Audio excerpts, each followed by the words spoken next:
Sometimes, the most dangerous monsters don't look dangerous at all. Sometimes, they don't hide in dark alleys or wait behind locked doors. Sometimes, they smile for family photos. Sometimes, they tuck their children into bed. And sometimes, they tell the world, everything is fine. And on one quiet August morning, in a peaceful suburban neighborhood, in Frederick, that lie was about to fall apart. It was the kind of neighborhood people dreamed about. Clean streets, perfect lawns, children riding bicycles, neighbors waving from driveways. The kind of place where people felt safe. The kind of place where nothing bad ever seemed to happen. At least, that's what everyone believed. Until one family simply disappeared. A pregnant mother, 2 little girls, gone, without warning, without explanation, without a trace.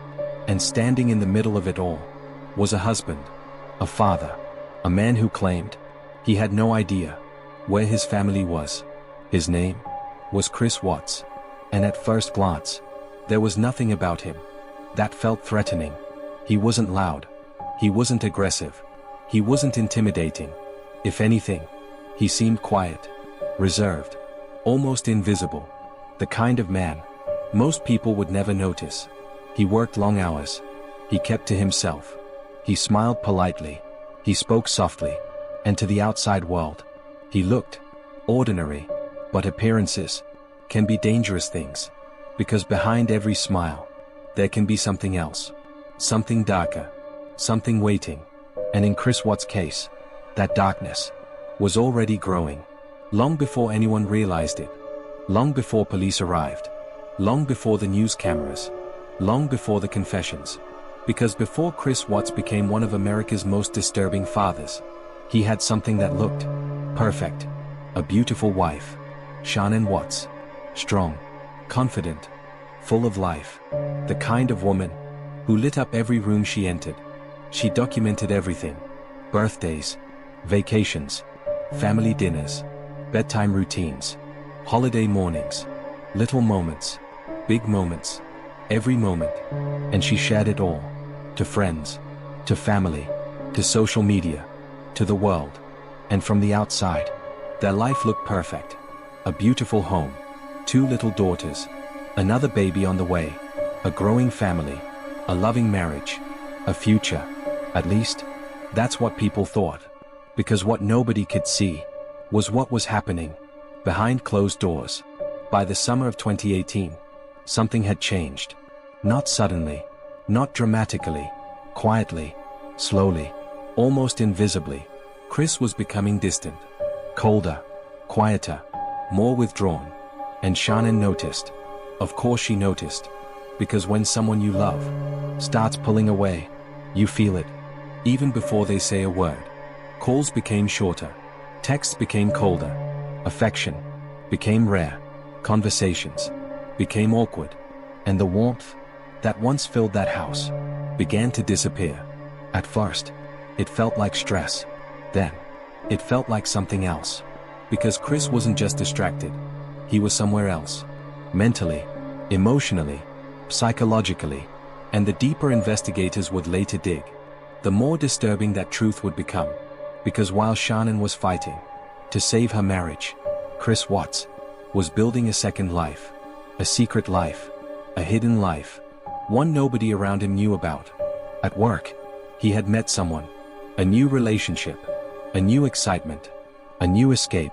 And for the first time in years, Chris wasn't thinking about responsibility. He wasn't thinking about fatherhood. He wasn't thinking about family. He was thinking about freedom. A new beginning. A different life. A life without obligations. Without marriage. Without children. Without anyone depending on him. And the more that fantasy grew, the colder he became at home. Meanwhile, Shanann was doing everything she could to hold her family together. She sent messages. She asked questions. She opened her heart. She reached out to friends. She admitted something didn't feel right. Not loudly, not dramatically, but quietly, honestly. And those messages would later become some of the most chilling evidence in the entire case. Because behind the smiling photos, behind the videos, Behind the laughter, Shanann Watts was scared. Not of violence. Not yet. But of losing everything. And sometimes, that fear is the first warning. Weeks passed. And then, Chris changed even more. He started working out. Eating differently. Talking differently. Dressing differently. Acting differently. Almost like he was preparing for a completely different life. And investigators would later realize that's exactly what he was doing. Because by August, Chris Watts had already made a decision. A decision that would destroy everything. August 12th. 1. The night before everything changed. Shanann returned home late. Very late. Security footage would later show her walking toward the front door. Pregnant. Exhausted. Carrying luggage.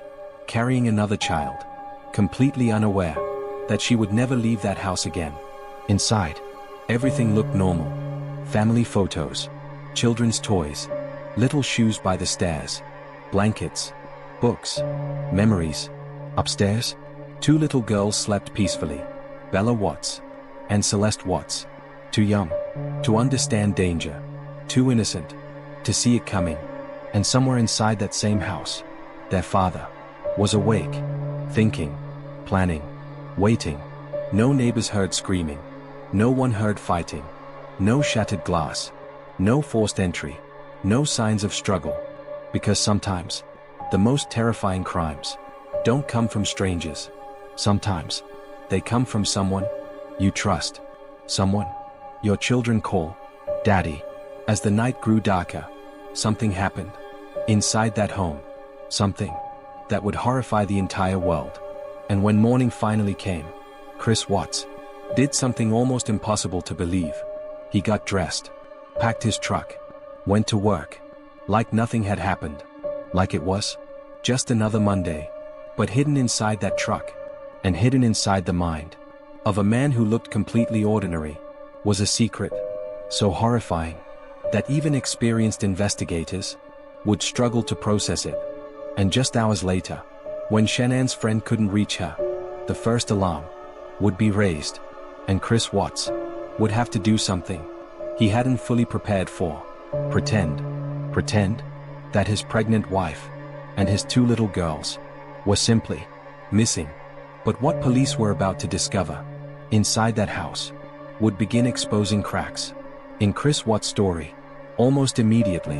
And once investigators checked the neighbor's security footage, everything would begin to unravel. Because what that camera captured that morning wasn't just suspicious, it was devastating. And once detectives saw it, Chris Watts' perfect mask would never hold again. Sometimes, the truth doesn't hide for long.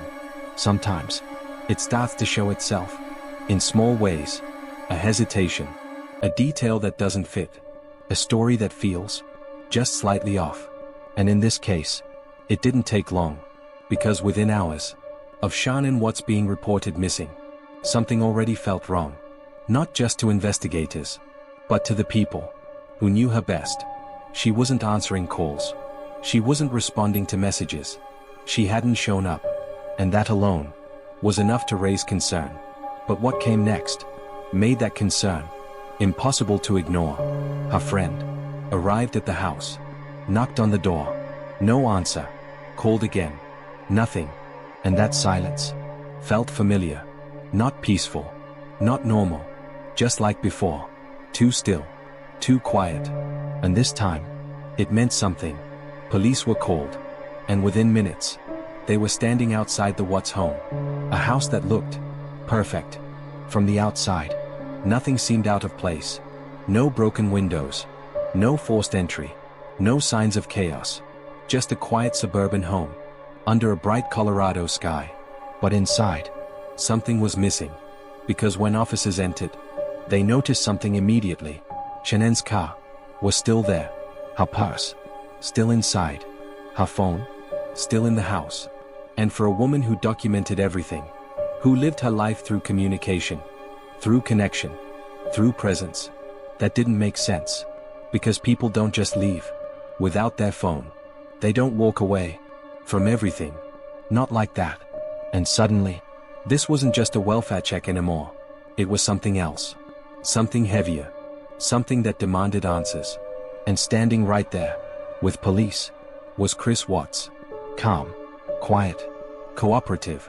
At least, on the surface. He told them. He didn't know where his family was.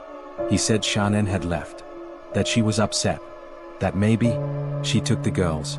But even as he spoke, something didn't feel right. Because his words didn't match his energy. There was no panic. No urgency. No real fear. Just distance. And investigators noticed. Because when someone you love disappears, you don't stand still. You don't speak calmly. You don't look detached. But Chris Watts did. And that was the first crack. The first sign that something wasn't adding up. But the real shift came when police spoke to a neighbor. Because next door, there was a camera. A security system. One that had captured something. From that morning, Chris was invited inside to watch the footage. And as the video began to play, everything changed. The camera showed Chris, early that morning, backing his truck into the driveway. Something he didn't usually do. Loading items into the vehicle. Moving back and forth. Multiple times. For longer than expected. And as he stood there, watching the footage, his body changed. Subtly, but noticeably. His posture shifted. His breathing changed. His confidence disappeared. Because what he was seeing wasn't just footage. It was evidence. And for the first time, Chris Watts looked nervous. The kind of nervous you can't fake. The kind of nervous that comes from knowing something is about to fall apart. Investigators didn't need a confession. Not yet. Because sometimes, behavior tells you everything. And Chris's behavior was speaking loudly. But still, there was no direct proof. No body. No clear evidence of a crime. Just suspicion. And suspicion isn't enough. So the investigation continued. Friends were interviewed. Family members spoke out. Co-workers were questioned. And slowly, a picture began to form. Not of what happened that night, but of the man at the center of it. Because the more people talked, the more they described the same thing. Chris had changed. Recently, suddenly, significantly. He was distant, cold, disconnected. And when those changes were placed next to everything else, they became something more. They became a pattern. And patterns don't lie. Meanwhile, the search for Shanann and the girls continued. Volunteers gathered. Search teams expanded. Flyers were posted. News coverage spread. And Chris Watts did something that shocked everyone. He went on television. He stood in front of cameras and spoke directly to the public, asking for help, pleading for his family to come home. Shanann, if you're out there. Those were his words. Soft, carefully delivered, controlled. But something about it felt wrong. Because even without knowing the truth, people could feel it. The lack of emotion, the forced delivery, the emptiness behind the eyes. And that interview would later become one of the most disturbing moments in the entire case. Because the man begging for his family's return was the same man who already knew they weren't coming back. Behind the scenes, investigators were getting closer. They reviewed phone records, tracked movements, analyzed timelines, and one detail stood out. Chris had gone to a remote oil site early that morning, a place he worked, a place isolated, a place far from attention. And suddenly, that location became critical. Because if something had happened, that's where answers might be. And once investigators made that connection, the pressure on Chris Watts increased. Questions became sharper. Interviews became longer. And the space between his answers became more noticeable. Because maintaining a lie takes effort. And the longer it goes on, the harder it becomes to hold together. Eventually, Chris agreed to take a polygraph test. A lie detector. A chance to prove his innocence, or expose something else. He sat in that room, calm, quiet, trying to maintain control. The questions began, simple at first, then more direct. Did you have anything to do with your wife's disappearance? Do you know where your children are? And as the test continued, the results became clear. Chris Watts was lying, not slightly, not occasionally, consistently, and when the test ended, the investigator leaned forward and said something that would change everything. "I don't think you're telling the truth." That moment was the turning point, because once someone is confronted, once the pressure reaches a certain level, something has to give. And in that room, Chris Watts began to break. Not completely, not honestly, but enough. He changed his story, just slightly. He claimed that Shanann had done something, that she had hurt the children, and that he reacted. It was a new version, a desperate version, a version designed to shift blame. But even that didn't hold, because the deeper investigators pushed, the more the truth began to surface. And what they were about to uncover was far worse than anyone had imagined. Because this wasn't just a moment of rage. It wasn't an accident. It wasn't something that happened suddenly. It was something else. Something planned. Something controlled. Something deliberate. And once Chris Watts realized he couldn't hold the lie anymore, he would finally say something that no one was prepared to hear. Because the truth was darker than anyone had expected. And once it came out, there would be no turning back. Because what he was about to confess would not only expose the crime, it would reveal just how far he had gone. And what investigators would find at that oil site would change this case forever. Some lies can survive for hours. Some can survive for days. But the truth has a way of finding cracks. And once those cracks appear, everything begins to fall apart. For nearly 2 days, Chris Watts had done everything he could to look like an innocent husband. He spoke softly. He cooperated. He smiled for cameras. He stood in front of the world and begged for his family to come home. But behind those eyes, behind that calm voice, behind that carefully controlled face, the truth was already waiting. And now, inside an interrogation room, that truth was about to surface. The room was cold, quiet, still. No cameras from news stations. No neighbors. No family. Just investigators. Questions. And a man running out of places to hide. The polygraph test had already failed. The timelines weren't holding. The stories kept changing. And Chris Watts knew it. Because once investigators looked him in the eye and told him they knew he was lying, something changed. Not dramatically, not emotionally, quietly, subtly. His shoulders dropped. His breathing changed. And for the first time, Chris Watts looked small. Because the perfect husband, the loving father, the calm man on television, was beginning to disappear. And what remained was something else. Something darker. Something real. At first, the confession came in pieces. Small pieces. Hesitant pieces. Pieces designed to protect himself. He claimed there had been an argument. A serious one. An emotional one. Between him and his wife, Shanann Watts. He claimed she had done something unthinkable. Something to the children. And that he reacted. That was his story. His first confession. A story designed to make him look less monstrous, less deliberate, less evil. But investigators weren't buying it. Because even now, the details didn't fit. The timeline didn't fit. The behavior didn't fit. And most importantly, Chris Watts didn't fit the story he was telling. Because people who react in panic don't go to work afterward. They don't smile at co-workers. They don't stand in front of cameras and pretend nothing happened. And investigators knew it. So they kept pushing. And eventually, Chris Watts broke completely. And what came next would horrify the world. Because Chris Watts finally admitted that nobody else had done this. Not Shanann. Not anyone else. Him. Only him. And with those words, the illusion was over. Because now, the man sitting in that room was no longer pretending to be a father. He was admitting he had become something else.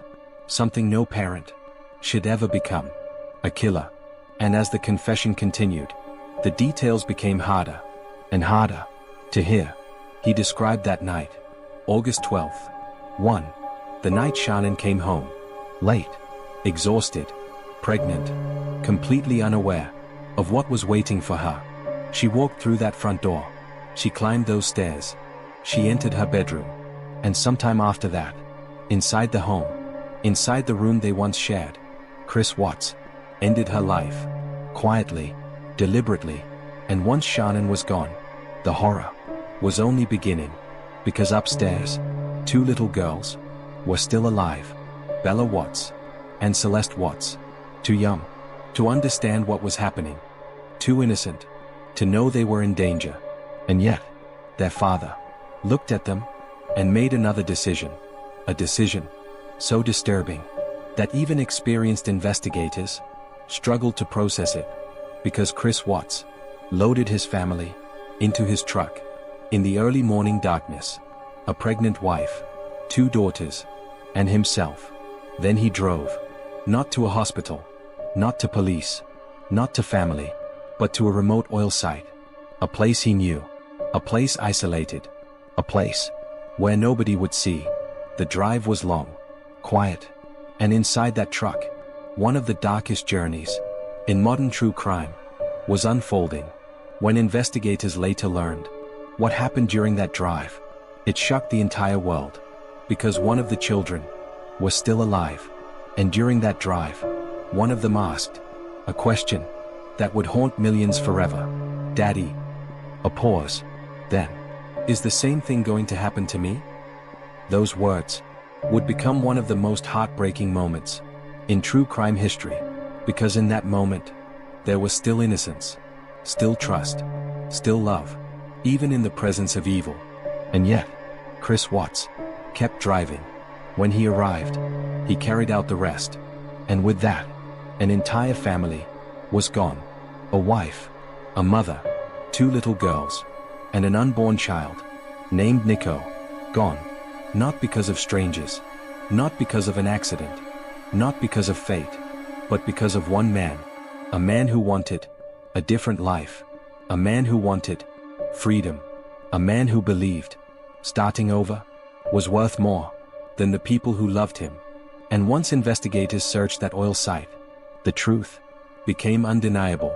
Evidence, timelines, locations, everything, every lie, every smile, every television interview collapsed. And suddenly, the world was no longer asking, "Where is his family?" They were asking something else. How? How does a father cross that line? How does someone who reads bedtime stories become someone capable of this? And the truth is terrifying, because Chris Watts didn't look like a monster. He didn't sound like one. He didn't act like one. And that is what makes this case so disturbing, because evil doesn't always announce itself. Sometimes it blends in. Sometimes it smiles. Sometimes it waves at neighbors. Sometimes it posts family photos. And sometimes it lives right beside you. In November 2018, Chris Watts stood before the court. No trial, no long defense, no dramatic denials, just guilt. He pleaded guilty to multiple counts of murder, including the murder of his own children. And with that, the case was officially closed. But closure is not the same thing as peace, because for Shanann's family, there would never be peace.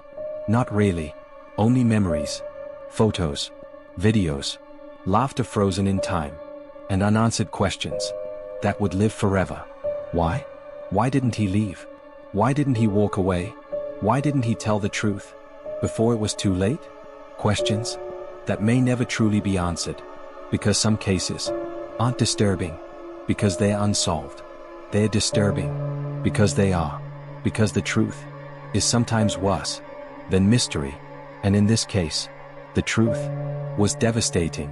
A father, a husband, a man who looked ordinary, who smiled for cameras, who held his daughters in his arms, and who still chose to destroy everything. Because sometimes, the most dangerous part of evil isn't what it looks like, it's how normal it can seem. And somewhere, inside old family videos, inside photographs, inside frozen memories, Shanann Watts, Bella Watts, Celeste Watts, and baby Nico still smile, unaware of what was coming, but never forgotten.